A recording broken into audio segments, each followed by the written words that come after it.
Hi friend, I just wanted to take a minute to invite you to our Lash Biz Babes Experience 2026. This is a one-day all online event happening on May 2nd, and our theme for the year is going all in. We are shaking things up and doing it differently than anyone ever has before.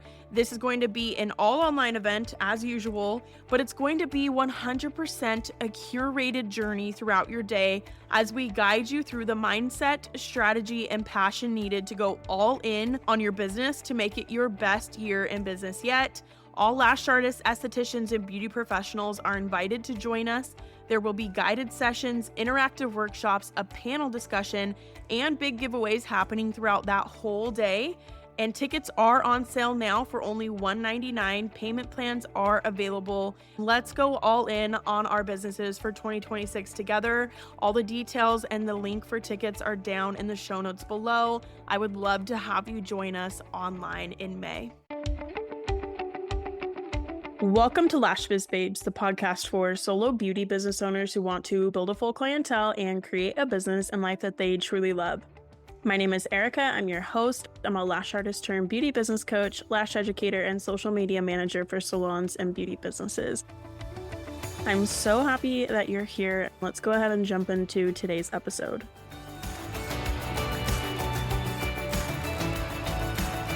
All right, welcome back to this week's episode of Lash Biz Babes. I'm super excited to be joined by our guest, Shelby, today. So let me tell you a little bit about her. Shelby is a salon owner and educator in Austin, Texas, with 2 brick and mortar locations, Pink Lady Lash and Lash Boss University. She's the organizer of Lash Boss Summit and Lash Boss Retreats, and she also hosts Lash Boss Radio, which was like, in my brain, it's the OG Lash podcast in the industry, and it was like something that totally turned me on to podcasts earlier on in my career and was one of my inspirations to start my own podcast eventually. So I'm super excited to have Shelby here. So Shelby, welcome to the show. And if you just want to start by telling us a little bit about you and like how you got started in the industry. Yeah, thank you so much for having me. I'm so happy to be on here. Yeah, I have been a lash artist for 14 years now, and I feel like I have a story similar to most. Like, you just started getting them yourself and fall in love with it, and then the rest is kind of history. I am a salon owner. I've had my salon for 9 years now, almost 10. And yeah, we have a school, and my favorite thing that I do, I think, is summit and retreats, honestly. That's my career in a nutshell. I love that so much. And, 14 years, that's such a long time to be in the industry. So I'm sure you've seen like so much over the years and how the industry has changed. And we're going to talk about that here in a minute as well. So the first question I have for you, you're such a powerhouse in this industry where you've got your Lash Boss University and Pink Lady Lash. You have an education platform, events, a podcast. Like, what motivated you to start so many branches of your business? And what do you feel like has helped you manage all of these roles without burning out? I think every different thing was a natural progression, and nothing was ever done all at once.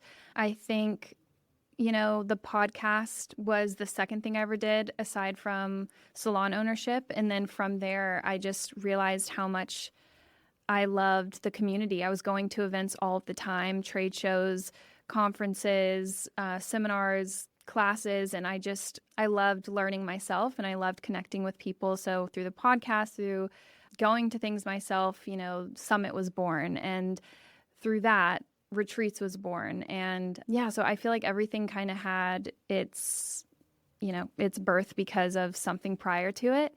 I manage my time, I think, the best right now because I'm a mom. And before I became a mom, I just was really willy-nilly with everything. And then when you become a parent, you kind of have to figure it out. And so I kind of think of it as when he's at school or when he's with his dad, because we co-parent. I think as a business owner, I have a little bit of an advantage because I co-parent and I get, quote unquote, a break. So I think during that time, I consider it, okay, this is all of the time that I have to work. And of course, there are times when I'm meeting deadlines where I'm working and my son's with me or something like that. But I try to schedule all of my meetings and everything I have to do around his schedule. Yeah, I love that. As a parent myself, that is, yeah, it's such a different ball game, like Yeah. from before and after you have kids, and like both come with their own unique set of challenges, but it's definitely different ball game with kids for sure. Right. And you can kind of splice up your time based on, okay, here's what I have to work with. I need to make sure I have time for myself. I need to make sure I have time for the business. I have to have time with friends. And I kind of just, my calendar seems kind of full, but I'm putting a lot of time in there for me. So yeah, I would just look at it and I just split up the pie however I decide. Yeah, I'm so happy to hear you say that you like schedule time for yourself because I've said that before too, where it's like if it's not, at least for me, if it's not on the schedule or if it's not like if I don't have that at least like penciled in somewhere, it's gonna get lost in all of everything else. Yeah. So The business will take it all up if you don't, set it aside in advance. yeah, absolutely. So with all that, do you feel like there's any habits that you've developed in the course of all this that like kind of help you with time management and like keeping that balance, quote unquote? Oh, yeah. Setting stuff out the night before, especially during the school year, setting your outfit out the night before for yourself, your kids, if you have them, making sure like your computer is charged the night before and you're not thinking stuff that you can take away from yourself during the day and handle it the day before, hands down, just kind of sets the day up for success. And then I also pre schedule things like as I do them. So if I have like something that I do for self care, for example, I'll make sure to pre schedule that out so that I don't know, I just feel like I try to leave less decisions to make and things to book and things to take care of. And then I have help. Like I delegate things at work a ton. And so I feel like I have a lot of flexibility now that I didn't have years ago.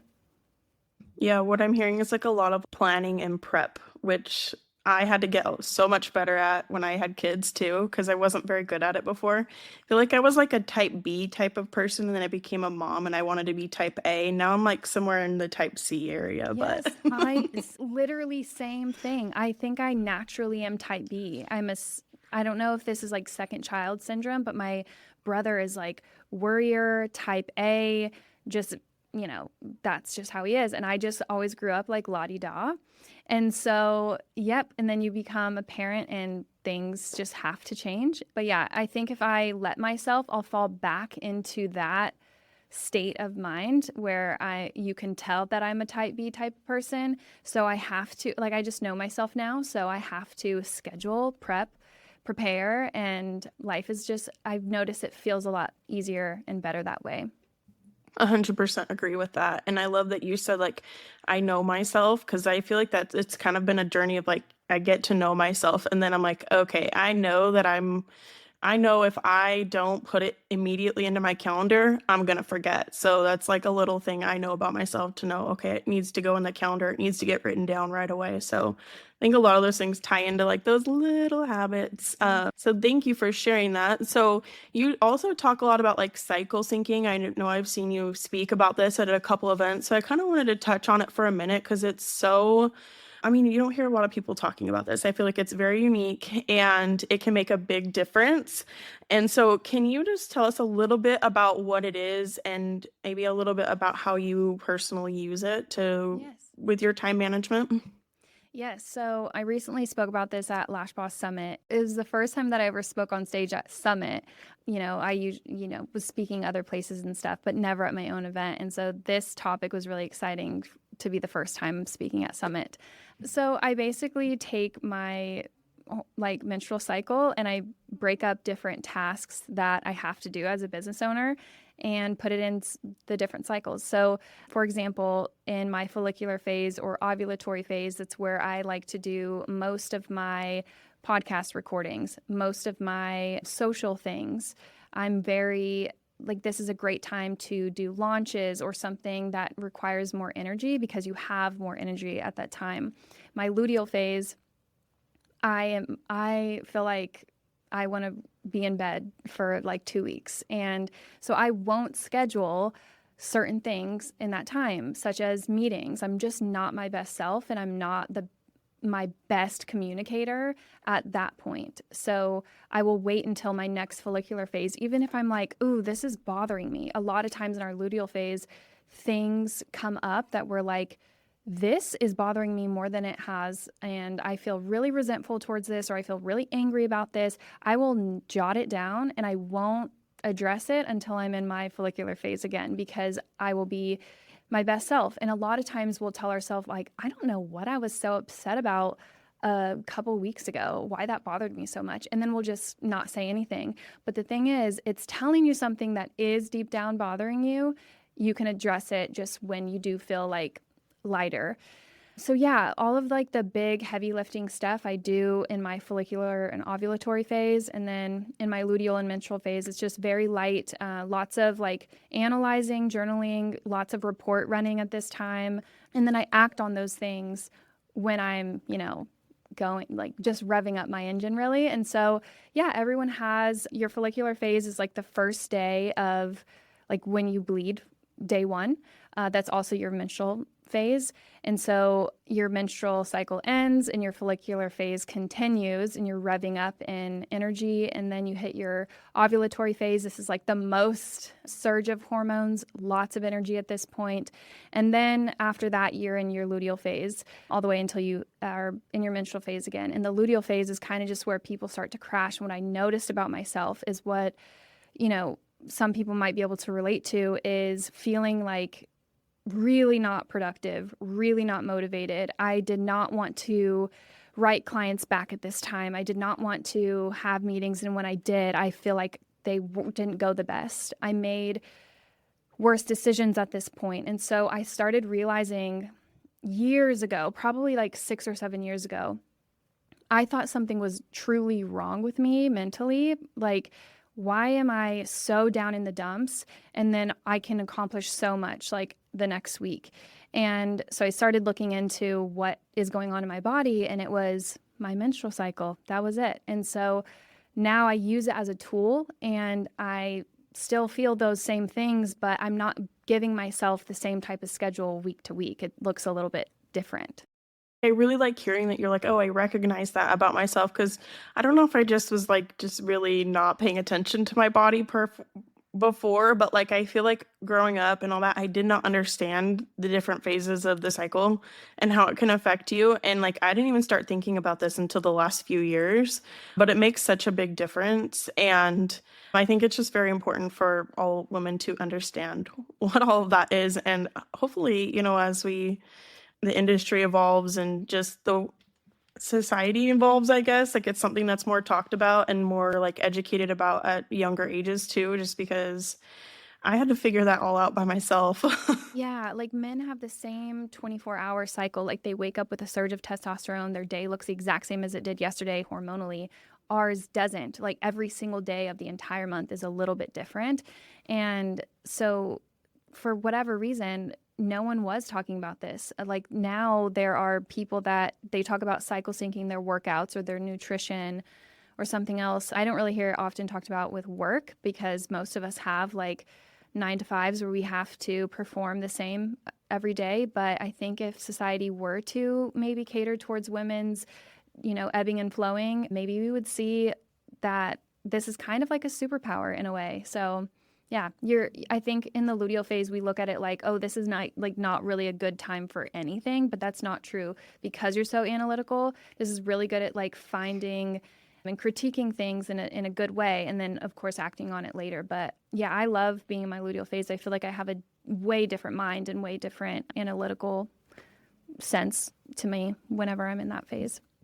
Yeah, well, and I feel like if you're using that as a tool and you recognize like I know this is how I'm going to feel and I'm going to be in this phase, then you can decide like what's going to be the best like actions or tasks to take on, and you can kind of look at that through a different lens and a different perspective Yep. and like use it to your advantage like you said. So thank you for sharing all of that. Hopefully that can be something that gets people thinking about that, especially because we are business owners and we can cater what we're doing, what tasks we're doing, when we're doing inventory, when we're writing emails and doing Yep. all of the fun things. When to film your stuff, when to Hmm. write your captions, when to edit your captions, all of that is kind of like best done at certain points in the cycle. So, yeah, I plan on speaking about this a ton more. So, stay tuned for that, I guess. Yeah, I love it. I hope that I need to be at an event where you speak at that because I would just it's really interesting to me. I would love to like hear the full presentation on it for sure. Yeah. And that kind of like brings us into our next topic is about like industry events. And, there's so many more that are happening these days, which I love. And you personally have hosted so many incredible industry events like Lash Boss Summit, Lash Boss Retreats. What do you think makes a Lash event truly impactful for attendees? I think one is the organizer making sure that like every detail is kind of thought out, that the speakers and sponsors are kind and welcoming and not withholding information or just trying to sell the attendees something. That's really frustrating, I think, for an attendee to go to something and still feel like they like people were on stage, but they weren't actually telling them anything. They were just trying to sell a future course or something. And the organizer's job is to do their absolute best to vet the best people to give value to attendees. And most of the time, like we all like get that right. And then there's some times where it's like you give everyone parameters or ask to see their presentation beforehand, and then they go rogue on stage, but that's like very rare. But I think the biggest thing is like having the organizer be very intentional with like who they choose to come in and give value to everybody. And then the other thing is networking opportunities for it not just to be educational, but also there's time for everyone to connect and to meet each other, because that's my favorite part about an event is the people you meet, the conversations you have, the later conversations you will have the next time you see them or the next time you speak to them. Having friends in different parts of the world that are doing what you're doing is so valuable, because those are the people that you can consult with when you're going through something or when you have a question about something.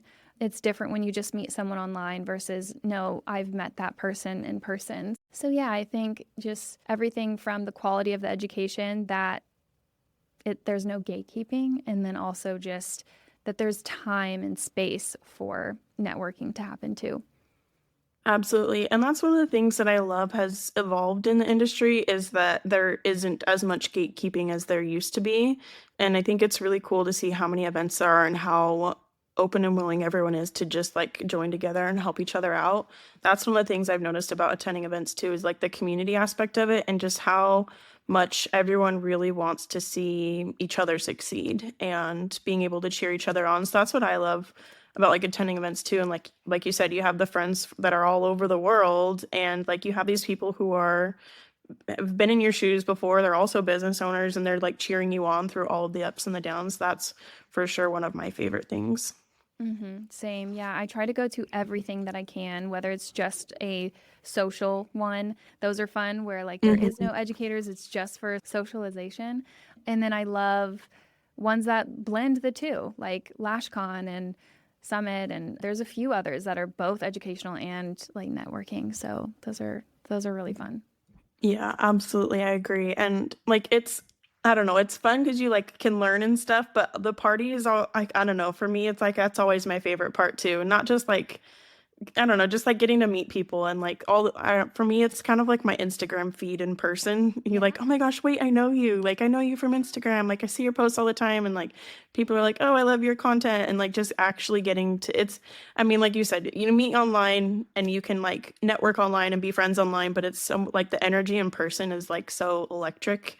And I love that part. Yeah, and I think everyone kind of like yeah, feel the energy differently like when you actually meet them in person. It's also fun when there's like a party like you're talking about and you can see someone like let loose that you're like, "Oh, I didn't know like Jamie from Lash Base can get down like that." And like, Yeah. just it's funny to me like just watching all of the different people that I've seen online and everything and just meeting them in person be like, "Oh, okay." Like, wow. Yeah. It's funny.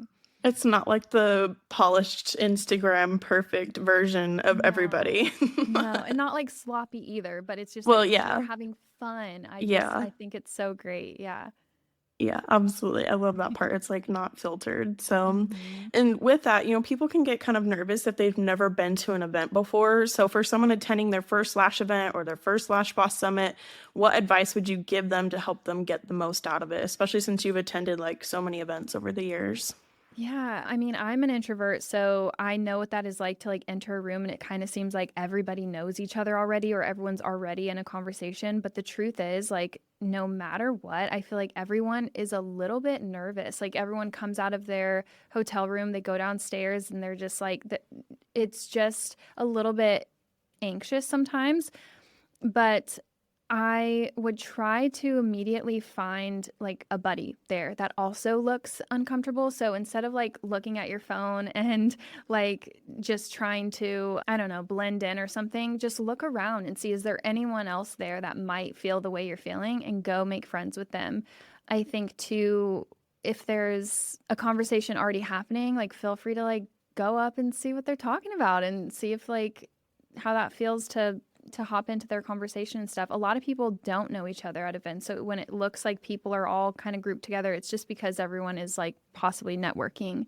So yeah, I think definitely find a buddy and sit with them and it makes you feel a lot better. That's what I used to do. That's how I met a lot of people is just like, "Oh, you're alone? I'm alone. Okay, let's be awkward together." Yeah, well, and like you said, like I feel like everyone does feel that way, and they're probably feeling just as uncomfortable as you are, and but like once you go talk to them, like I don't know, they're like, Yeah. oh, okay, great, like you're here alone too, and then you can find Yes. like those commonalities, and then you're like, okay, wait, like that feels silly that I was nervous about this because it was Yeah. so much better. I've been in the position too where like, you're kind of being quiet and you're not putting yourself out there, but then it's like, okay, wait, why did I attend that event if I'm not, I have to push myself outside of my comfort zone sometimes in those Right. situations. And usually, like, I won't maybe talk to every single person in the room. I won't get that far, but I'll have some really awesome conversations with a few people or get to know a few new people each time I go to something. And that should be the goal is education, making a couple friends or connections. That's really all we can ask for. And also it will feel maybe like the first day of school. Like there's naturally going to be excitement and nerves there. Everyone feels like that. I've never met someone who doesn't get a little nervous for something like this. So it's normal. And just the fact that you came and you are trying, like, it's fine if you meet one person or five or 10, everything will be okay. Yeah, I love that. So, on the flip side, what mistakes do you see people make when they're attending events that prevent them from fully benefiting? I think we kind of touched on this like a little bit already, but Maybe like expecting that you're going to meet every single person that's there, or like if somebody is in a conversation with someone else, like assuming like they don't want to talk to you or don't want to meet you. Maybe just reading into things or assuming things that aren't the case. Unless someone is flat out like rude to you or like says, I do not want to talk to you, I think that that would be crazy. But I think go up and introduce yourself to someone and don't be like, oh no, I was too scared to meet that person or this person. I think that holds somebody back a little bit. And then also, going to conference, for example, and not actually attending the conference and just like hanging out in the hotel the whole time versus like, come on, like wake up early, you're here, like go to that class that you were looking forward to and just try and get the most education you can out of it too. That way you are getting value from what you spent to attend. I'm like that too, where I'm like, okay, I spent the time and I spent the money to be here. I'm taking this time away from my family, so I really want to make the most out of it. So, yeah, and especially with like the bigger events like LashCon or Lash Boss Summit, where like, I don't know, there's socials and some people are drinking and doing all these things. I'm always someone like, okay, I need to drink my water. I need to go take a nap. Like, I need to take care of myself because Right. I've made that mistake before and it's like, okay, wait, like I feel so crashed out right now. I need to like go refresh and get back at it. Totally. Yeah. Breaks are good. And also just like not drinking too much and not staying up too late. And I've made that mistake before as well. I think that's kind of like a canon event when you go to LashCon. Yeah, absolutely. Oh, that's funny. So you're clearly passionate about community and education. So what fuels like your passion for that and how do you see the lash industry evolving? That's a big Um, question. I think what fuels it is just wanting to see the industry like really thrive and not lose its value. I really think that good quality education and events and everything is kind of the key to making sure our industry is like left in good hands when like we are all retired and we are all older and there's new generations of lash artists, and us having like great education and really high standards and like a eager to learn type of mindset, and not like, oh, I know everything, I don't go to those things, I don't care about what's new and what's out there. That type of mindset can actually be really poisonous for an industry, I think. And so I think that's what drives me, is just trying to make sure that like there's, we all make a good impact on the industry when we're no longer here. I really like that you said that because I heard when I first got into lash extensions, I had people tell me like, "Oh, that's just like a trendy service and it's going to go out, right? Like the lash industry is not sticking around." And then there was the whole the lash industry is dying conversation, and but I agree with you. I think the events and the people who hold themselves to high standards and taking their education seriously is going to be what keeps not just them going in their career and their business, but like for the future generations as well. Part of that is like holding each other accountable too. Like Hmm. when we've seen some people come through and leave the industry that were kind of like scammy or just didn't have good intentions. I think a good indicator that we all are doing a good job so far is looking at which brands are like some of the top brands in the industry and how generous and how much integrity they have and just how much they give back to the community in lots of different ways. That's a really good indicator that we've valued and helped place those companies at the top of our industry. And that makes it a lot harder for people to, and same with educators, we've done the same there for the most part. But I think that's kind of our job, is to highlight and promote the ones that are the good guys and doing good by our industry. And it's harder for people to come in and scam our industry when we have such good big players here.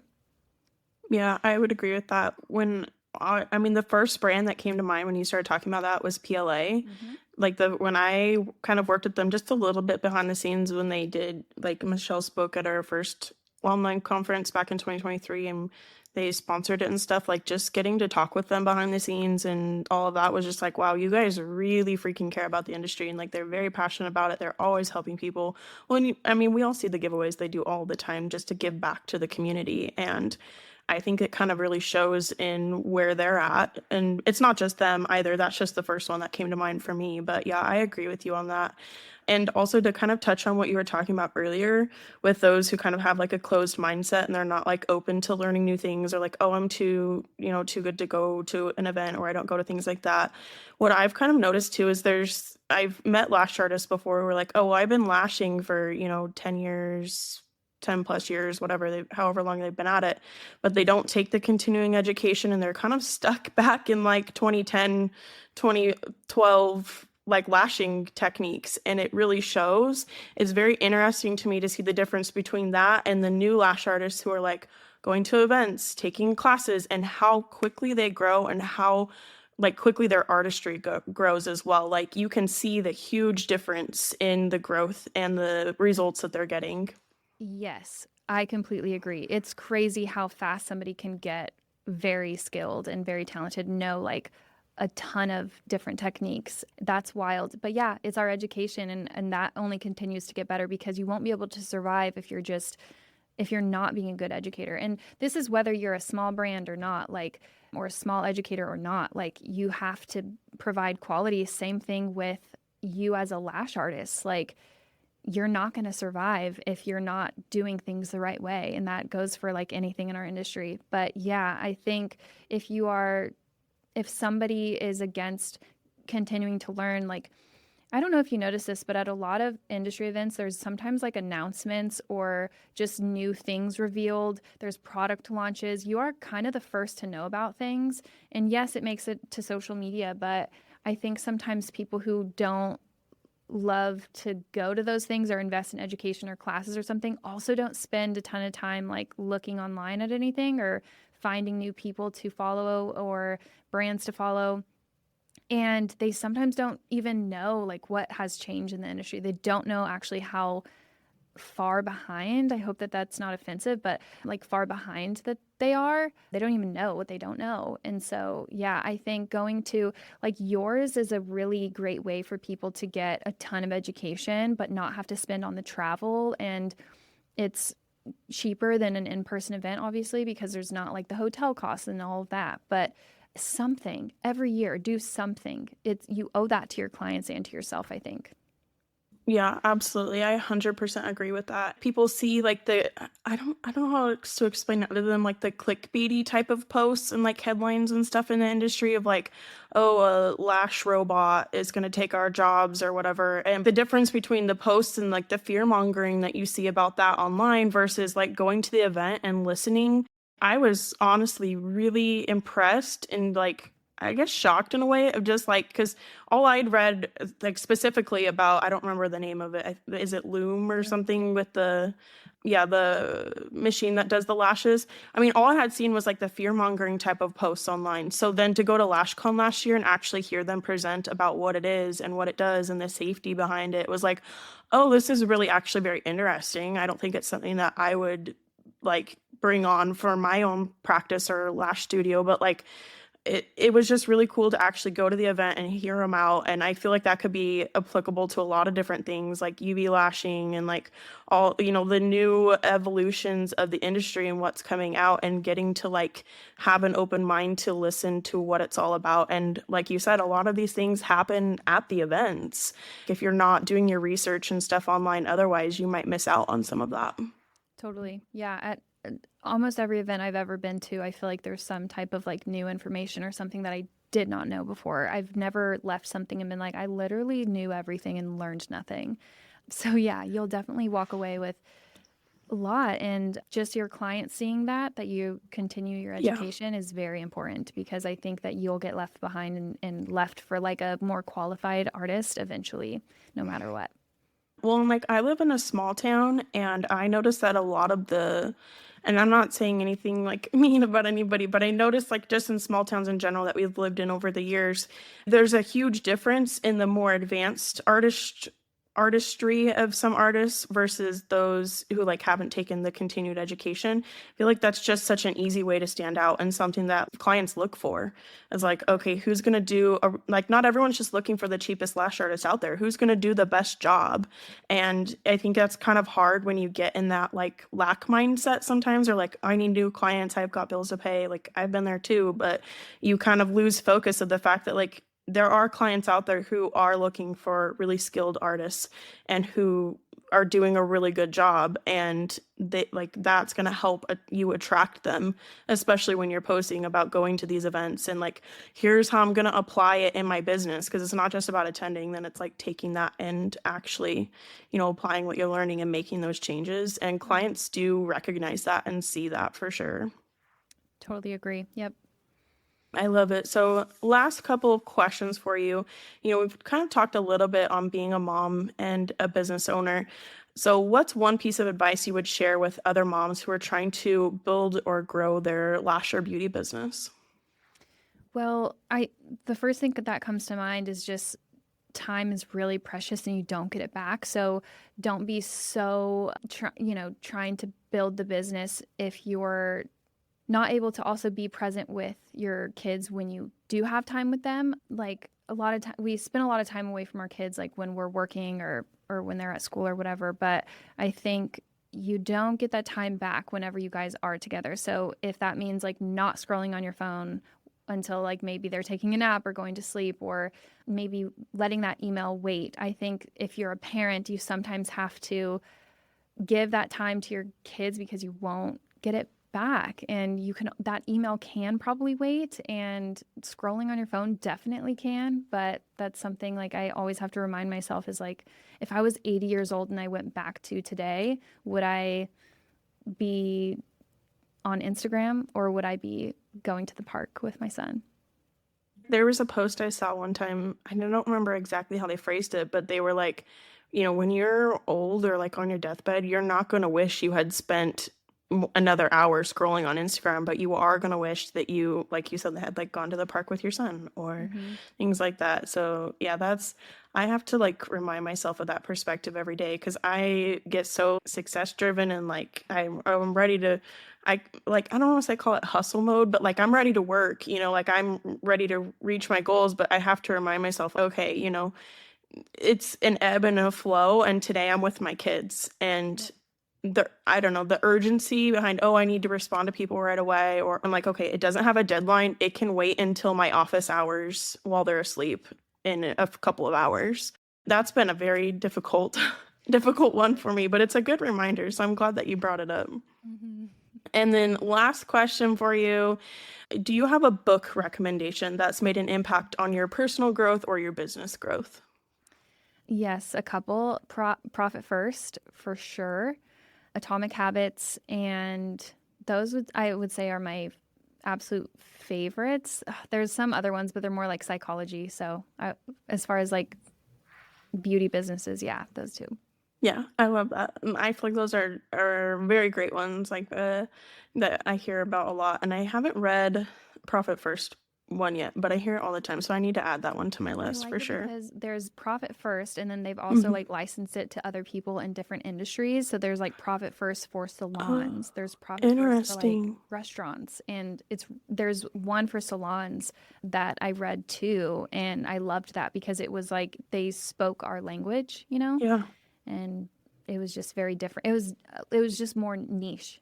So. Yeah, that's cool. I didn't realize they had done that to niche it down more. I'm gonna have to write that down so I don't forget. Well, thank you so much for coming on and sharing. And where can they find you online to connect with you at? Shelby the Lash Boss is my Instagram. Perfect. And my TikTok. I just don't get on TikTok yet. I love it. It's like a whole new beast, but I'm actually like in a little bit of a TikTok era right now, just like creating whatever random, like not even just business related content that I want. And I'm having a lot of fun with it, which I think has been missing for me lately. Because I mean, obviously we create so much content with being social media management that I think for a minute there, I forgot how fun it can be. So that's been, I feel like I'm a little more creative on there. Outside of the box. I need to like branch out and do more on that for sure. I love it. So, are you going on Lash Boss retreat soon? When does that kick off? July. So all of July I'll be in Europe, and we're going to Paris, Nice, France, which is like south of France, Santorini, Greece, and Amalfi Coast in Italy. I'm so excited for you. I want to go to one of them so bad. It's not my season for it this year, but I can't wait to see all your guys' photos and videos because it looks freaking amazing. So I'm so ready. I cannot wait. I love it. Well, thank you so much for coming on.